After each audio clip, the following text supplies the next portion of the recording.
Hello students, welcome back to another video. अगर आप लोग बीए फर्स्ट ईयर के फर्स्ट सेमेस्टर में हैं और इंग्लिश लिटरेचर पढ़ रहे हैं और 2026 में एग्जाम देने वाले हैं, तो पहली बार आप लोग ग्रेजुएशन का एग्जाम देने वाले हैं, पहली बार आप इंग्लिश का पेपर देने वाले हैं, तो आज की वीडियो में मैं आपको बताने वाली हूँ कि इंग्लिश लिटरेचर का कैसा पेपर आता है, कैसे क्वेश्चन आते हैं आपके सेक्शन ए में, सेक्शन बी में या सेक्शन सी में, और कौन कौन से क्वेश्चंस ऐसे हैं जो हर साल एग्जाम में पूछे जाते हैं। 100% गारंटी है। तो आपने कुछ भी अभी तक नहीं पढ़ा है, बहुत ज्यादा टेंशन में है, तो इस वीडियो को एंड तक जरूर देखिएगा। मेजर में या माइनर में अगर आप इंग्लिश लिटरेचर पढ़ रहे हैं तो आपके लिए वीडियो इम्पोर्टेंट होगी। तो चलिए बिना देर किए वीडियो स्टार्ट करते हैं और आपके सारे इम्पोर्टेंट क्वेश्चंस को देखते हैं। तो चलिए सबसे पहले देखते हैं आपके पेपर का सेक्शन ए।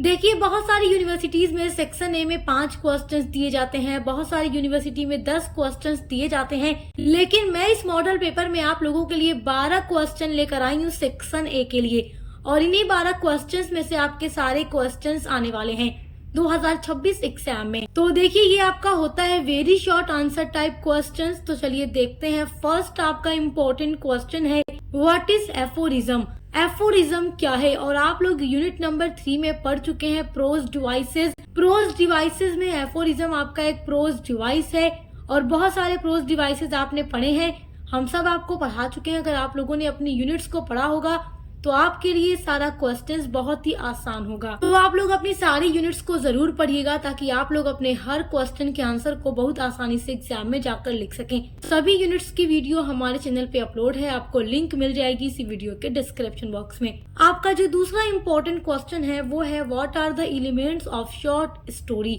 शॉर्ट स्टोरी के एलिमेंट्स क्या हैं? तो आप यूनिट नंबर 2 में पढ़ चुके हैं एलिमेंट्स ऑफ शॉर्ट स्टोरी, जिसमें मैंने आप लोगों को plot, characterisation, narrative technique and structure के बारे में पढ़ाया था, और वही सारे एलिमेंट्स आपको यहाँ पर एक्सप्लेन करके लिखना है। ये एक ऐसा क्वेश्चन है जो कभी कभी लॉन्ग में भी आ जाता है और शॉर्ट में भी आ जाता है, और लगातार मैंने जितने भी पेपर्स देखे हैं यूनिवर्सिटीज के, तो ये सेक्शन ए में भी पूछा गया। अभी जल्द ही जो एग्जाम्स हुए हैं 2025 में, उनमें भी ये पूछा गया है सेक्शन ए में। तो कई सारी यूनिवर्सिटीज के पेपर को देख करके, कई सालों के पेपर को देख करके मैंने ये मॉडल पेपर आप लोगों के लिए तैयार किया है। जो क्वेश्चंस बार बार आते हैं, केवल वही क्वेश्चंस मैं आप लोगों को बता रही हूँ। आपका तीसरा वेरी इंपॉर्टेंट क्वेश्चन है, difference between autobiography and biography. This is very very important question. ये हर साल पूछा जाता है और सेक्शन ए में ही पूछा जाता है। देखिए, जो आप लोगों की यूनिट नंबर 2 है या यूनिट नंबर 3 है, जिसमें आप लोगों ने पढ़ा हुआ है, यूनिट नंबर 2 में आप लोगों ने एलिमेंट्स ऑफ शॉर्ट स्टोरी या प्रोज स्टाइल्स के बारे में पढ़ा है, और यूनिट नंबर 3 में आप लोगों ने प्रोज डिवाइसेस के बारे में पढ़ा है। वहां से 95% क्वेश्चंस केवल सेक्शन ए में आते हैं, कभी भी सेक्शन बी या सेक्शन सी में नहीं आते। सेक्शन बी या सेक्शन सी में जो क्वेश्चंस आते हैं वो आपकी शॉर्ट स्टोरीज से आते हैं, आपके एसेज से आते हैं जो आपके सिलेबस में दिया होता है, और उनके जो राइटर्स होते हैं उनसे रिलेटेड क्वेश्चंस आप लोगों के सेक्शन बी या सेक्शन सी में आते हैं। तो सब कुछ मैं आपको बताऊंगी, वीडियो में एंड तक बने रहिए। तो ऑटोबायोग्राफी एंड बायोग्राफी के बीच डिफरेंस भी मैंने आप लोगों को पढ़ा दिया है। पूरी महामैराथन क्लास अपलोड है, सभी क्वेश्चन का आंसर आपको इस वीडियो में मिल जाएगा। आपका फोर्थ वेरी इंपॉर्टेंट क्वेश्चन है, define theme. This is very important question. Unit number 3 में मैंने आप लोगों को थीम के बारे में भी पढ़ाया है। आपका fifth very very important question है, what is humour and pathos. Humour and pathos दो अलग अलग प्रोज डिवाइसेस हैं और जो एक साथ ही एग्जाम में पूछे जाते हैं। ह्यूमर क्या है, पैथोस क्या है, और आप लोगों तो जानते ही है कि ह्यूमर एक ऐसा प्रोज डिवाइस है जिसका यूज राइटर तब करता है जब उसको अपने रीडर को या अपने ऑडियंस को हंसाना होता है। तो जब उसे अपने रीडर को हंसाना होता है तो वो ह्यूमर का यूज करता है। एक ऐसा एलिमेंट होता है ये जिसका यूज करके राइटर अपनी स्टोरीज को लिखता है और पढ़कर हम हंसते हैं। और जब राइटर अपने रीडर को सैड करना चाहता है, उदास करना चाहता है, तब राइटर पैथोस का यूज करता है, और उसको पढ़ के हमें काफी ज्यादा सैडनेस होती है, हम उदास हो जाते हैं, हमें अच्छा नहीं लगता। और आप लोगों ने अपने सिलेबस में द लेमेंट शॉर्ट स्टोरी पढ़ी है, जो एक बूढ़े गरीब आदमी की कहानी है जो कैब ड्राइवर है, जिसका एक ही बेटा था और वो भी जवान होते ही मर जाता है, और ये गरीब अकेला इस दुनिया में बचता है जिसका कोई सहारा नहीं है। तो उस स्टोरी को पढ़ के रीडर को उस कैरेक्टर एओना के साथ काफी ज्यादा सिंपैथी होती है। तो वहां पर प्रोज डिवाइसेस जो यूज होता है वो पैथोस होता है। तो इस तरीके से ये सारी चीजें हम आपको डिटेल में पढ़ा चुके हैं। आपके सिलेबस का कोई भी टॉपिक ऐसा नहीं है जिस पर हमने वीडियो न बनाई हो। सब कुछ आपको हमारे चैनल पर मिलेगा हर एक सब्जेक्ट का। आपका 6 वेरी इंपॉर्टेंट क्वेश्चन है, what is point of view. ये भी कई सालों से एग्जाम में पूछ रहा है, पॉइंट ऑफ व्यू क्या है। देखिए, जब भी आप कोई स्टोरी पढ़ते हैं तो जो स्टोरी का राइटर होता है वो स्टोरी को थर्ड पर्सन मतलब 3 तरीके से नरेट करता है। First person point of view, second person point of view and third person point of view. अब ये राइटर के ऊपर डिपेंड करता है कि वो अपनी स्टोरी को कैसे नरेट करेगा, फर्स्ट पर्सन या सेकेंड या थर्ड। तो वो तो राइटर के ऊपर डिपेंड करता है। और सब कुछ मैं आपको पढ़ा चुकी हूँ डिटेल में एक्सप्लेन करके। पूरा नोट्स भी आपको हमारे चैनल पे मिलेगा जब आप सारी वीडियोस को देखेंगे। तो आपका 7th वेरी इंपॉर्टेंट क्वेश्चन है, what is travel log. Travel log बहुत इंपॉर्टेंट प्रोज स्टाइल है। ये एक प्रोज स्टाइल है जो यूनिट नंबर 2 में मैंने आपको पढ़ाया था। ट्रेवल लॉग का मतलब देखो, ट्रेवल का मतलब आप जानते हो यात्रा। तो ट्रेवल लॉग एक ऐसा वर्क होता है जिसमें राइटर किसी यात्रा का, किसी जर्नी का वर्णन करता है। जैसे राइटर कहीं घूमने गया होता है तो उसके पास डायरी पेन होता है जिसकी मदद से वो लिखता है। क्या लिखता है कि वो किस जगह पे आया है, यहाँ पर आने के बाद उसने कौन कौन सी जगह देखी है, उसको यहाँ पर आकर यहाँ की कौन सी चीजों के बारे में पता चला, राइटर का इस ट्रेवल के लिए क्या एक्सपीरियंसेस है, या राइटर को यहाँ की फेमस चीज के बारे में क्या जानकारी मिली, यहाँ के कल्चर, यहाँ की सभ्यता, जो भी चीजें हैं उसके बारे में राइटर का क्या एक्सपीरियंसेस है। वो अपने एक्सपीरियंस पे बेस्ड करके कुछ लिखता है उस अपने ट्रेवल के बारे में, तो जो पूरी यात्रा का वर्णन करता है। तो वही होता है इंग्लिश में ट्रेवल लॉग, जो कि मैंने आपको डिटेल में पूरा नोट्स के साथ प्रोवाइड किया हुआ है। आप लोग अपनी सारी यूनिट्स को देख लीजिएगा। यूनिट्स के अलावा महामैराथन क्लासेस देख लीजिएगा, सब कुछ आपको डिटेल में मिल जाएगा। आपका 8th वेरी इंपॉर्टेंट क्वेश्चन है, what are parts of a formal letter. Formal letter के पार्ट्स लिखिए। तो देखिए, यूनिट नंबर 8 में आप लोगों ने फॉर्मल एंड इनफॉर्मल लेटर के बारे में पढ़ा है और मैंने आप लोगों को डिटेल में पढ़ाया, तो देखकर तैयार कर लीजिएगा। आपका 9th वेरी इंपॉर्टेंट क्वेश्चन है, what is the advantage of power point presentation, जिसको शॉर्ट में PPT कहते हैं। उसके बहुत सारे एडवांटेजेस हैं हर एक फील्ड में, चाहे स्कूल हो, कॉलेज हो, ऑफिस हो, मीटिंग हो, हर जगह पर इसका यूज किया जाता है। तो इसका बहुत ज्यादा बेनिफिट्स है, सब मैं आपको यूनिट नंबर 8 में पढ़ा चुकी हूँ पावर पॉइंट प्रेजेंटेशन के बारे में। अब देखिए, आपका क्वेश्चन नंबर 10 है, हु इज बेहर मैन। तो बेहर मैन आप लोगों को याद होगा, मैंने आपको एक शॉर्ट स्टोरी पढ़ाई है, आपके सिलेबस में है, the last leaf, written by O Henry.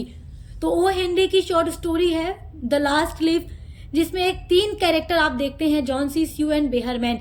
Behrman 60 साल का बूढ़ा आदमी है जो कि एक आर्टिस्ट होता है और अपनी लाइफ को सेक्रीफाइस कर देता है जॉन सी की लाइफ को बचाने के लिए। तो बेहरमैन के बारे में आप लिख दीजिएगा, बहुत इंपॉर्टेंट कैरेक्टर ये है आपकी शॉर्ट स्टोरी का। मैंने सब कुछ आपको पढ़ा दिया है। उस शॉर्ट स्टोरी से रिलेटेड जितने भी क्वेश्चन आंसर है हमने वीडियो अपलोड कर दी है। क्वेश्चन नंबर 11 आपका है, व्हाट इज एन एस्से। एस्से क्या है। आपका 12th नंबर क्वेश्चन है, कॉन्ट्रीब्यूशन ऑफ रविन्द्रनाथ टैगोर। तो रविन्द्रनाथ टैगोर का कॉन्ट्रीब्यूशन बहुत इंपॉर्टेंट है और मैंने आप लोगों को यूनिट नंबर 1 में सारे राइटर्स का कॉन्ट्रीब्यूशन पढ़ाया हुआ है। तो आप रविन्द्रनाथ टैगोर का कॉन्ट्रीब्यूशन पढ़ लीजिएगा और पूरा आंसर के साथ मैंने आपको पढ़ाया हुआ है यूनिट नंबर 1, आप चेक कीजिएगा। तो आपको रविन्द्रनाथ टैगोर वाली जो वीडियो मिलेगी उसमें देखिएगा, आपको पूरा डिटेल में नोट्स मिलेगा हेडिंग बाय हेडिंग, जैसे जाकर अपने आंसर में आपको अपने एग्जाम में लिखना है।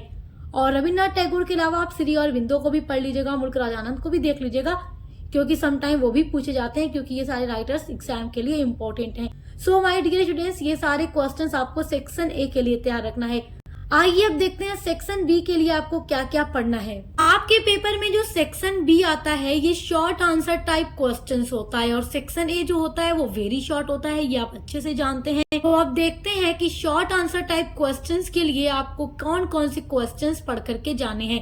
हर यूनिवर्सिटी के बच्चों के लिए मैं बता रही हूँ, आप किसी भी यूनिवर्सिटी से पढ़ते हैं आपको यही सारा क्वेश्चंस पढ़ के जाना है। देखिए, सेक्शन बी के लिए जो आप पहला क्वेश्चन पढ़ेंगे वो है, what according to Francis Bacon are the advantages of studies. यानी फ्रांसिस बेकन के अकॉर्डिंग स्टडीज यानी पढ़ाई के क्या क्या एडवांटेजेस यानी क्या क्या फायदे हैं। तो आप लोगों ने अपने सिलेबस में फ्रांसिस बेकन का एस्से पढ़ा हुआ है ऑफ स्टडीज, उसकी पूरी समरी मैंने अपलोड कर दी है। कोई भी टॉपिक ऐसा नहीं है जो मैंने आपको ना पढ़ाया हो। तो ऑफ स्टडीज में राइटर फ्रांसिस बेकन क्या बता रहे हैं कि स्टडी करने के क्या क्या फायदे हैं। तो राइटर स्टडीज के बहुत सारे फायदे बताते हैं, जैसे कि इंसान को आनंद मिलता है, डिलाइट होता है। उसके अलावा ऑर्नामेंट के लिए भी ये स्टडी काम आती है और एबिलिटी भी बढ़ती है, इंसान की योग्यता बढ़ती है। तो बहुत सारे फायदे राइटर बताते हैं और हमने सब आपको क्वेश्चन का आंसर प्रोवाइड किया हुआ है। हर एक शॉर्ट स्टोरी एसेस के लिए अलग अलग इंपॉर्टेंट क्वेश्चन के साथ साथ आंसर की वीडियोस अपलोड है, तो आपको सारे क्वेश्चंस के आंसर उन्हीं वीडियोस में मिल जाएंगे। आपका सेकेंड वेरी इंपॉर्टेंट क्वेश्चन है, what is the significance of the title. This is very very important question. Significance of the title the last leaf, ये बहुत इंपॉर्टेंट क्वेश्चन है, हर साल पूछता है। द लास्ट लीफ का टाइटल सिग्निफिकेंस यानी महत्व क्या है। तो टाइटल है आपकी स्टोरी का द लास्ट लीफ। लीफ मतलब पत्ता, लास्ट मतलब आखिरी। तो जॉन्सी को लगता था कि पेड़ का जब आखिरी पत्ता गिरेगा तो वो मर जाएगी, और जब अगली सुबह वो उठकर देखती है कि वो पत्ता अभी भी पेड़ पर लटक रहा है, जबकि रात में काफी तेज आंधी तूफान आया था तब भी वो नहीं गिरा। तब जॉन्सी को जीने की उम्मीद मिल जाती है। तो वही आखिरी पत्ता जो उसकी मरने की उम्मीद उसको लग रहा था, उसके जीने की उम्मीद बन जाती है और वो धीरे धीरे रिकवर होती है और काफी अच्छी हो जाती है। तो स्यू उसको आकर बताती है कि जो पत्ता तुम पेड़ पर देख रही हो वो रियल नहीं है, वो केवल पेंटिंग है जो कि बेहर मैन ने बनाई है तुम्हारे लिए, तुम्हारी लाइफ को सेव करने के लिए। और तुम्हारे लिए पेंटिंग बनाने के लिए वो रात में बाहर निकला और उसे न्यूमोनिया हो गया, वो मर गया, लेकिन तुम्हें वो बचा गया। तो ये लास्ट लीफ का जो टाइटल सिग्निफिकेंस है बहुत ही अच्छा है और मैंने आपको इस क्वेश्चन का आंसर भी महामैराथन क्लास में प्रोवाइड किया है। आपका क्वेश्चन नंबर 3 है, who is the protagonist of the story the barbers trade union. तो अभी जल्दी जो मैंने महामैराथन क्लास आपके एग्जाम 2026 के लिए आपको प्रोवाइड किया है, तो इन सारे क्वेश्चंस का आंसर आपको प्रोवाइड किया है। Protagonist of the short story the barbers trade union Chandu. Chandu है प्रोटागोनिस्ट यानी मेन हीरो, जो कि एक बार्बर का बेटा है, एक नाई का बेटा है जो गरीब है, जिसकी सोसाइटी में कोई इज्जत नहीं है, बिकॉज वो क्या है, लोअर कास्ट से बिलोंग करता है। तो हाई कास्ट के जो लोग होते थे वो लोअर क्लास को कुछ भी नहीं समझते थे। तो वो धीरे धीरे इन सब चीजों को समझ जाता है और वो एक बार्बर्स की ट्रेड बनाता है, ट्रेड यूनियन बनाता है कि कोई किसी के घर जाकर बाल नहीं बनाएगा, किसी की दाढ़ी नहीं बनाएगा। जिसको बाल बनवाना है, दाढ़ी बनवानी है, वो हमारे दुकान पर आए, हमारी शॉप पर आए और आकर अपनी दाढ़ी बाल बनवा ले। तो इस तरीके से पहले के जो साहूकार वगैरह बड़े बड़े लोग होते थे वो तो घर ही बुलाकर करवाते थे, लेकिन सबकी दाढ़ी मूंछ बड़ी बड़ी हो गई। चंदू ने सबको सबक सिखा दिया और फिर सब उसकी दुकान पे जाके क्या करने लगे, बाल बनवाने लगे। तो बहुत अच्छा कैरेक्टर है चंदू। आपका जो इसका कैरेक्टर स्केच है मैंने आपको प्रोवाइड करा दिया है। चलिए देखिए क्वेश्चन नंबर 4 आपको जो पढ़ना है, what is the moral of the story games eight Twilight. Games eight Twilight Anita Desai की शॉर्ट स्टोरी है। तो ये स्टोरी क्या मोरल मैसेज देती है अपने रीडर को।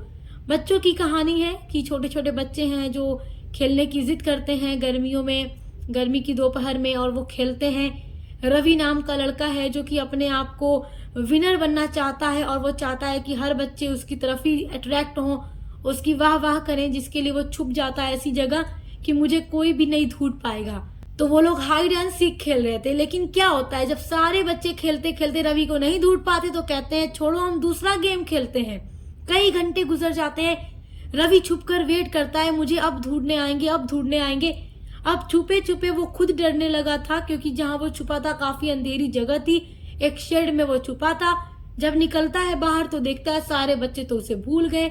अब देखो सब दूसरे गेम में बिजी हो गए हैं, तो उसे अपना मतलब काफी उसे अपनी इंसल्ट फील होती है, उसे काफी हर्ट होता है और वो काफी रोता भी है। तो ये स्टोरी हमें बहुत अच्छा मोरल मैसेज देती है।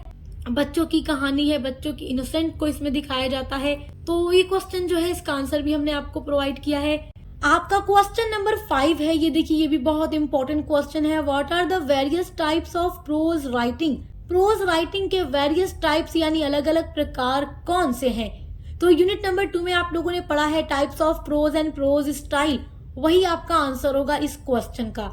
आप लोगों ने autobiography, biography, memoir, travelogue, formal essay, personal essay, इन सारी चीजों के बारे में पढ़ा है। बस वही आपका हो जाएगा प्रोज राइटिंग के टाइप्स, वही आपको यहाँ पर लिख देना है। क्वेश्चन नंबर 6 आपका है, why does Iona want to share his sad story with others. Iona क्यों शेयर करना चाहता है अपनी सैड स्टोरी विद अदर्स, दूसरों के साथ। तो यूनिट नंबर 4 में आप लोगों ने एक शॉर्ट स्टोरी पढ़ी है एंटोन चेखव की द लेमेंट, जिसमें एक बूढ़ा आदमी है जिसका नाम आयोना है, जो कि एक कैब ड्राइवर है।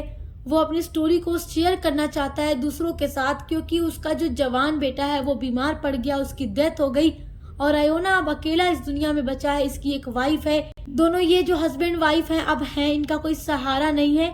तो आयोना काफी हर्ट होता है और उसके दिल में इतना दर्द होता है कि वो किसी के साथ शेयर करना चाहता है। वो एक घोड़ा गाड़ी चलाता है जिसमें बहुत सारे पैसेंजर्स बारी बारी आकर बैठते हैं और वो उनको बताना चाहता है अपने दर्द के बारे में, लेकिन कोई भी उसका दर्द नहीं सुनता। वो बहुत सारे लोगों से कोशिश करता है रोड पर कि किसी से बता दे, कोई उसका दर्द सुन ले, लेकिन इस भीड़ भरी दुनिया में कोई उसका दर्द सुनने वाला नहीं होता। तब आयोना ये सोचता है कि उसके दिल में इतना दर्द है कि अगर उसका दिल फट जाए तो ये पूरी धरती उसके दर्द से भर जाएगी। ये स्टोरी पढ़ के हमें आयोना के साथ काफी सिंपैथी होती है। इस वजह से जो आयोना है अपना सैड इसी वजह से दूसरों को सुनाना चाहता है कि किसी के साथ दर्द बांट के इसका दर्द हो सके कि हल्का हो जाए। तो ये स्टोरी हमें यही मोरल मैसेज देती है कि किसी भी इंसान का दर्द हमें सुन लेना चाहिए। क्या पता किसी के दर्द को हम सुन ले तो या उस इंसान का दर्द कम हो जाए। तो ये स्टोरी काफी अच्छा मोरल मैसेज देती है। बेचारा आयोना, इसको देखने के बाद रीडर को काफी इसे सिंपैथी भी होती है। काफी हार्ट टचिंग स्टोरी है, आप लोग पढ़ लीजिएगा, मैंने आपको पढ़ाई है। आपका क्वेश्चन नंबर 7 है, what do you understand by the statement studies serve for delight, for ornament and for ability. तो आप क्या समझते हैं इस स्टेटमेंट से कि जो स्टडी है वो डिलाइट भी सर्व करती है, ऑर्नामेंट भी सर्व करती है और एबिलिटी सर्व करती है। ऑफ स्टडीज जो इससे आप लोगों ने पढ़ा है फ्रांसिस बेकन का, वहां से ये क्वेश्चन आपका बनेगा। This is very important question. ये भी महामैराथन क्लास वाली वीडियो में मैंने आपको प्रोवाइड किया था पूरा आंसर के साथ, तो आप देखकर इसका आंसर तैयार कर लीजिएगा। आप देखिए जो आपका क्वेश्चन नंबर 8 है सेक्शन बी के लिए, वो है give a character sketch of sir Roger. Sir Roger का कैरेक्टर स्केच पढ़ लीजिएगा। आपके सिलेबस में एक इससे जो दिया गया है sir Roger at church by Joseph Addison, तो उसमें ये बहुत इम्पोर्टेंट कैरेक्टर होते हैं और इनका कैरेक्टर स्केच मैंने आपके लिए अपलोड कर दिया है। तो ये 8 क्वेश्चंस आपको पढ़ने अपने सेक्शन बी के लिए। आइए अब सेक्शन सी को देखते हैं। सेक्शन सी में आपकी यूनिवर्सिटी में 4 क्वेश्चंस दिए जाते हैं, बट यहाँ मैं 5 क्वेश्चंस आपको बताऊंगी जो आपको पढ़ करके जाना है, क्योंकि ये 5 ही इंपॉर्टेंट है। यहीं से आपके क्वेश्चन सेक्शन सी में आएंगे। पहला क्वेश्चन है discuss the style of Bacon's essays. Francis Bacon के एसे की स्टाइल को डिस्कस कीजिए, ये फर्स्ट इंपॉर्टेंट क्वेश्चन है। सेकेंड है discuss Charles Lamb as an autobiographical essayist, ये भी बहुत इंपॉर्टेंट क्वेश्चन है। हर क्वेश्चन का आंसर हमारे चैनल पे अपलोड है। थर्ड आपका क्वेश्चन है what message give Virginia Woolf in her essay profession for women. Profession for women essay में वर्जीनिया वुल्फ क्या मैसेज देती हैं, तो इस क्वेश्चन का आंसर भी अपलोड है, आप चेक कर लीजिएगा। Profession for women bye Virginia Woolf, important question answer by success master point. आप सर्च कीजिएगा, आपको क्वेश्चन मिल जाएगा पूरा आंसर के साथ। क्वेश्चन नंबर 4 है write a note on R K Narayan as a short story writer. Question number 5 है what do you know about the periodical essay, explain the contribution of Joseph Addison in the development of periodical essay. तो periodical एसे के बारे में आप क्या जानते हैं और जोसेफ एडिशन का कंट्रीब्यूशन लिखिए पीरियोडिकल एसे को डेवलप करने में, क्योंकि इन्होंने ही इसकी शुरुआत की थी पीरियोडिकल एसे की और काफी ज्यादा इसको डेवलपमेंट भी करते हैं। तो ये 5 क्वेश्चंस आपको सेक्शन सी के लिए पढ़ के जाना है। तो माय डियर स्टूडेंट्स, आपने कोई तैयारी नहीं की है तो केवल इन्हीं सारे क्वेश्चंस को आप तैयार कर लीजिए आपके एग्जाम 2026 के लिए, हर यूनिवर्सिटी के लिए, क्योंकि हर यूनिवर्सिटी में यहीं से क्वेश्चंस आने वाले हैं। और इंग्लिश लिटरेचर के अलावा भी हमने हर एक सब्जेक्ट की वीडियोस आपके लिए अपलोड कर दी है। साथ ही साथ आपके को करिकुलर की भी पूरी तैयारी चैनल पे कराई जाती है। तो देखकर अच्छे से पढ़ाई करते रहिए। चैनल को सब्सक्राइब करना मत भूलेगा। मिलते हैं अगली वीडियो के साथ।